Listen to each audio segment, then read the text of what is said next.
Hi everyone, and welcome to another episode of T-Dog RC. A couple of things. First of all, apologies if the bench is a bit of a mess, but I've been building some lithium ion packs today, so that's why I've got soldering irons and all that sort of stuff. Also got the fan going because it's absolutely freezing here in the UK this week. We had the coldest ever day or something like that for 25 years. It went down to minus 23 up in Scotland. Not quite so cold down here, but cold enough anyway. So let's get stuck in. So today I am talking about the new Jumper T-LITE, which I've got hold of. Bought this with my own money. Jumper's not sent me one of these. I haven't got that many subscribers yet, but talking of getting that many subscribers, this video is an unboxing and a quick look at this, but also crucially, this is your chance to win a Jumper T-LITE transmitter, because this is a giveaway that I'm doing on my channel. I'm trying to build my subscribers up, so I'm trying to get to 250 subscribers, which isn't too much, but once I hit 250 I'll be giving this away, and all you have to do to be in a chance of winning this is subscribe to my channel. And then I've got a little app that I can use once I get to 250 subscribers, and I'll do a follow-up video, and then that app will randomly choose one of my subscribers, and that person will be the winner, and I'll be sending them just one of these exact things, which is the new Jumper T-LITE. So all you got to do to subscribe is hit the subscribe button. You'll also want to hit the bell, because that will remind you when I bring new videos out, so you'll know when the video is coming out with the results. And also give me a thumbs up, give me a like, that would be very helpful as well. When you subscribe to a YouTube channel, it doesn't cost you a penny. Subscribing on YouTube is no different to following someone on LinkedIn or Instagram. It's the same thing, it's just YouTube choose to call it subscribe, which people tend to associate with something that's going to cost you money, but it doesn't. The other stat that I have, and I know this for sure because I see my YouTube stats, is that 90% of the people that watch my videos aren't subscribers. So if you subscribe, you stand a very good chance of winning one of these. And if you're into RC planes, RC tech, nitro, FPV, electric, then you want to hit the subscribe button to see more content like this. So that's enough of me rabbiting on. Let's get stuck in and have a look what's in the box.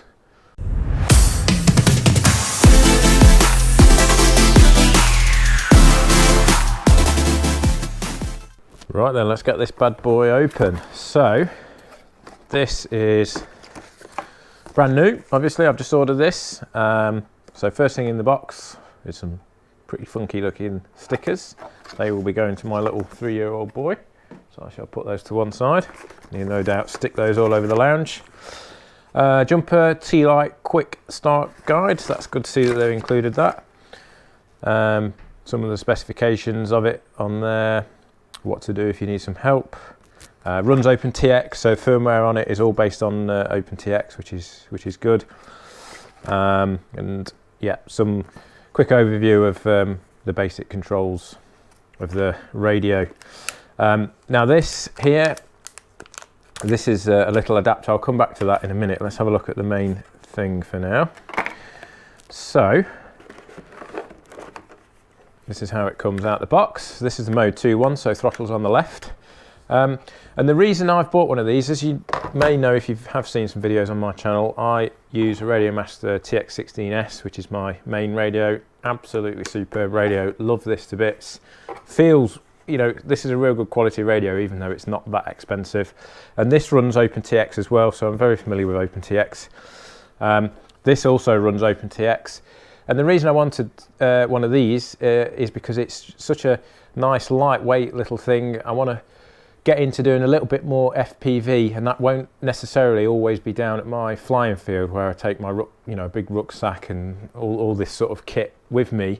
I might be taking my little FPV wing on a walk or something like that, and so I don't want to be weighed down with a big transmitter, because it is pretty heavy, this is, with the battery and everything. Whereas this thing, you know, is super portable, super lightweight, and ideal for flying a nice simple FPV wing. So that's why I've chosen to have a go with one of these. So other stuff we've got in the box, we've got a USB-C lead. You can charge it via USB-C, so that the charging point's there, and of course you'll do the updates and firmware updates and back it up and all that sort of stuff using the USB connection. Little screw on aerial there, so that's all good. You can angle that like you would normally on a full-size radio. Warning here, so what does it say? Please make sure the antenna is installed before you turn the radio on, otherwise you could damage it. So that first thing I did is kind of a natural thing for me now. I've sort of opened that many radios and things that transmit, is you always put the aerial on before you power these sorts of things off, because they start transmitting straight away, and you can actually overheat them and damage them if you don't have the aerial connected. So that's why they tell you to do that. That's nice, it's a nice label rash there. There we go, managed to get that off. You also get a little battery holder for an 18650 battery, which is good. And speaking of batteries, I'm going to be using, it takes one 18650 battery.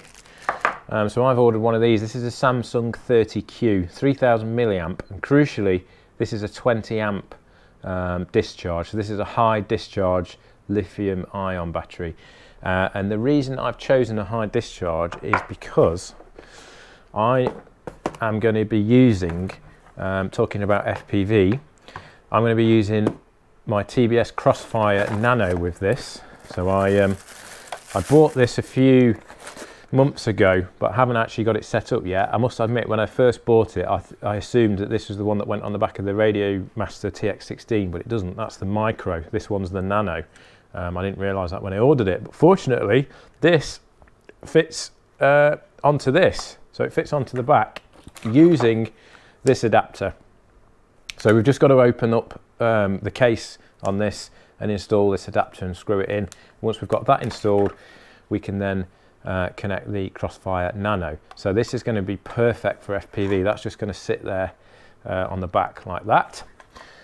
And the reason I've gone for the Samsung 30Q 20 amp discharge is I was watching a video the other day, because one of the things that people are, even though this is brand new, one of the things that people are a little bit frustrated about is that because it only has a single 18650 battery, if you connect the Crossfire to it, that obviously uses quite a bit of power. So Jumper initially recommended that you can only run the Crossfire module at 25 MW power rating, which isn't great, because the whole point of having this is long range really. And actually 25 MW is will probably get you out about a mile, 2 miles possibly, I believe. And actually the FreeSky protocol will get you out pretty much the same distance, so you may as well just use the internal module, unless you've got lots of planes that have already got Crossfire, obviously, then you would use this. But I've seen a couple of YouTube videos of people testing it, and where they've used a high discharge 18650 battery, they're able to run this at 250 MW. It won't run at 500 or 1000, but I think very few people will be doing that, because 250 MW will get you out up to 40 kilometers according to Crossfire's website. So that is more than enough than I'll ever need.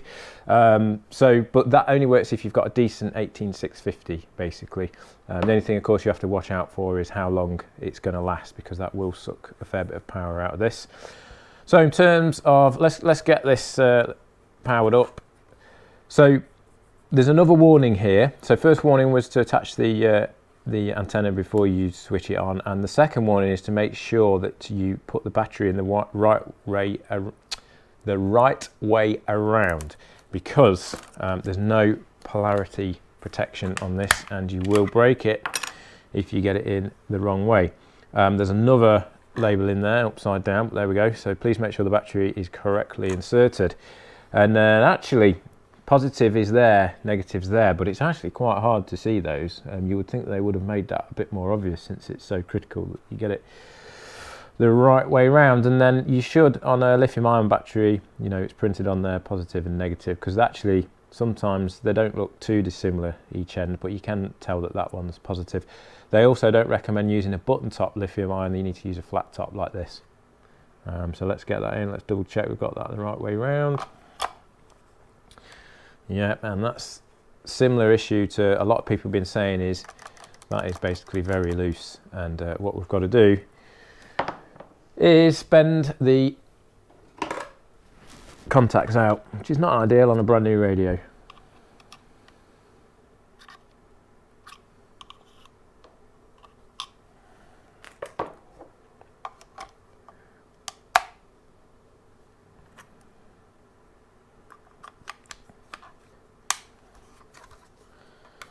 Okay, battery's in, let's power up.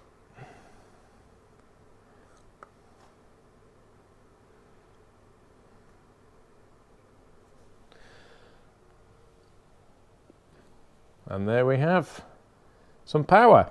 Nice little screen. It's very small obviously, but it's actually very clear. So it's, I don't know what resolution the screen is. I don't know whether it tells us that actually. Let's have a quick look. No, it doesn't. But yeah, although it is very small, you can actually read the text nice and easy. I don't know if you can see that on the camera there. I think you can. I know a lot of people have struggled getting this on camera because it's quite bright to begin with, and you just see on camera you just see a bright blue square, but you can actually see the writing there on using my camera there. So yeah, runs OpenTX, which is absolutely fantastic. Now this version that I've got here is they do two versions. They do one that just has one chip in it, which in the UK is £50, so it's really cheap. And they do another one which has the 4-in-1 module in, which is about just over £60, so it's about £12 more. Now I've gone for the one that just runs FreeSky. And the reason for that is I only really use FreeSky as my number one sort of choice of receivers. So I didn't really see the point. A lot of people are saying it's a no-brainer to buy the 4-in-1 with it only being £12 or so more. But £12 will get you a like a Radio Master receiver, which will work absolutely fine with this, or it will, a jumper receiver, of course, or you won't get, for £10 you won't get a FreeSky receiver, but you can certainly get a jumper or Radio Master receiver, so why not have one of these plus a receiver? So that was my thinking behind it, because I only ever use the FreeSky protocol. So that does mean that it will work with Radio Master and jumper and FreeSky receivers, like I've said, D8 or D16. So that's why I went for this one, and that's going to be perfect for my needs. But if you are the sort of person that flies loads of different drones and you tend to buy ones where the receiver's already built in, then maybe in that scenario you might go for the 4-in-1, or if you're intending to use this for some bind and fly models which have, say, E-flite Spectrum ones, they would have Spectrum receivers in, which this won't work, but the 4-in-1 will. But are you going to fly something from E-flite on a controller like this? Probably not. You're probably going to have something a bit beefier. So for me, this is perfect for little FPV wings, and of course drones, I'll be using this for FPV wings. In terms of the feel of it, it's kind of a rubberized finish, which does feel quite nice. Fits in the hand really nicely. It's ideal for thumbers. I've heard a lot of people saying it's not very good for pinchers, because you kind of have to bend your fingers. I mean, I don't pinch anyway, but that's really uncomfortable. You sort of bending your fingers and kind of straining your fingers. But for a thumber like me, that's absolutely perfect.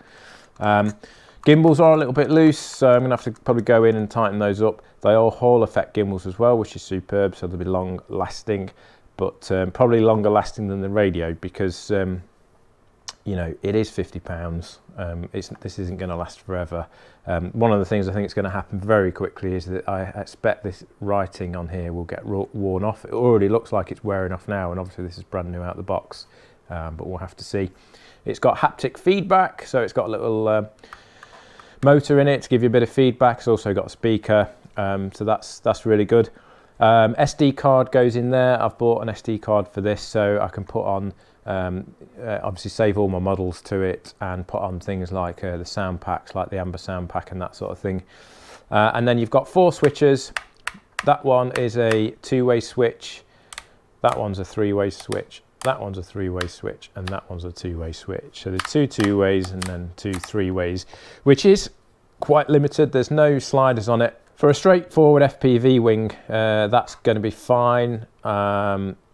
You can have your flight modes on there, you can have an arm switch on there, you could perhaps have auto trim or auto tune on that one, and then maybe that one would be return to home. So it just about would work. These little buttons here are the trim buttons, so they're going to be good fun to use, I should think, when you've got a model that's you've literally just maidened and it's absolutely smashing around the sky all over the place, and you're trying to trim it with these. That's going to be interesting. But if it's an FPV model, you've perhaps got return to home on it or something like that that you can temporarily flick it into just to get your bearings and where your fingers are on these, because these are pretty small. You're going to have to probably look down to make sure you're on the right one. But you know, it is a small radio, so you can't really complain too much. And then the rest of these buttons are just to navigate around the OpenTX menu. So if we hold the model button down, we then get into our model selection. There's only one model in here at the minute, so you got return and enter there, and then up and down there, and then that gets us into the system menu. So yeah, we got the version, stick calibration, trainer mode, global functions in there, the radio setup there, so that's sort of global settings, date and time, volume, beeps, that sort of stuff. SD card contents, there's nothing, I haven't got an SD card in this at the minute, but from here you'll be able to run all your Lewis scripts and that sort of stuff. And then tools. So yeah, it is a full version of OpenTX. I'd probably recommend that you, when you're setting this up for your models, you plug it into your computer and use OpenTX Companion, because navigating around this is going to be a little bit tedious, I think. But you know, that's the beauty of having OpenTX Companion. So I think that pretty much wraps it up for this little overview. I think this is going to be a good fun little radio, and as I said, for a thumber, fits really nicely in the hands. Hall effect gimbals, 50 quid. What are you going to do? You can't go wrong. You may as well just buy one and have it for a spare. Or, as mentioned at the top of this video, you could subscribe and then be in a chance of winning one of these for yourself. So why not hit the subscribe button, hit the like button, help me out. I'm trying to grow the channel. It doesn't cost you a penny, and good luck.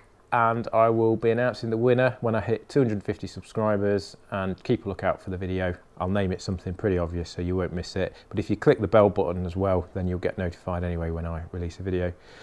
All right, everyone, thanks a lot for watching, and I will see you soon.